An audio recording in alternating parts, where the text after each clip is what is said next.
តាមប្រទេសវិវត្តខ្លួនឯងឲ្យមានរសជាតិហឹរដើម្បីអ្វីចម្លើយគឺអ្នកប្រកាសជាមិនអាចនឹកស្មានដល់នោះទេអ្នកទាំងអស់គ្នាដែលចូលចិត្តញ៉ាំម្ទេសមានធ្លាប់ឆ្ងល់ថាវាវិវត្តខ្លួនឯងឲ្យមានរសជាតិហឹរដើម្បីអ្វីគឺប្រកាសជាមិនមែនដើម្បីឲ្យយើងញ៉ាំទៅឆ្ងាញ់ទេចម្លើយនោះគឺវាវិវត្តឲ្យខ្លួនឯងមានរសជាតិហឹរដើម្បីបែងចែកសត្វដែលស៊ីវាដោយសារតែសត្វដែលស៊ីវាគឺមានឥទ្ធិពលទៅលើការបន្តពូជរបស់ម្ទេសនៅក្នុងម្ទេសគឺមានសារធាតុមួយដែលធ្វើឲ្យយើងហឹរគឺមានឈ្មោះថា capsaicin ដែលវាខិតខំសម្រិតសម្រាំងបង្កើតសារធាតុនេះឡើងឲ្យត្រូវជាមួយនឹងធ្មួលរបស់ថនិកសត្វដូចជាមនុស្សកណ្តុរឬក៏សត្វផ្សេងៗទៀតដែលចិញ្ចឹមកូនដោយទឹកដោះប៉ុន្តែវាមិនធ្វើសារធាតុ capsaicin នេះឲ្យមានរូបមន្តគីមីឲ្យត្រូវជាមួយនឹងធ្មួលរបស់សត្វស្លាបទេធ្មួលដែលទទួលដឹងសញ្ញាហឹរឬក៏សញ្ញារលាកនឹងការឈឺចាប់គឺ TRPV1 មានន័យថា TRPV1 នៅលើសត្វស្លាបគឺផ្សេងធ្មួល TRPV1 នៅលើថនិកសត្វគឺមានរូបរាងផ្សេងប៉ុន្តែសារធាតុ capsaicin គឺត្រូវតែជាមួយនឹងធ្មួលថនិកសត្វទេមិនត្រូវជាមួយនឹងធ្មួលសត្វបក្សីទេវាបង្កើតឡើងបែបនេះដើម្បីកុំឲ្យថនិកសត្វស៊ីវា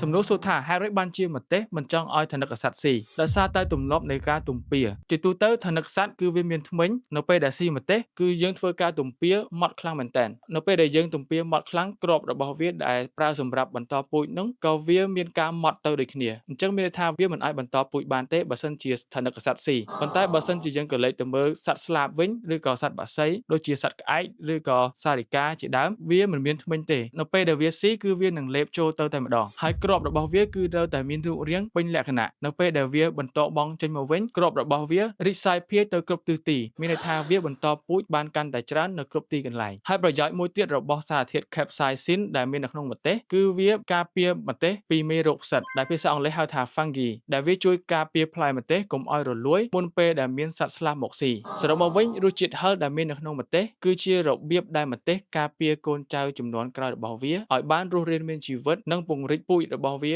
ទៅគ្រប់ទិសទី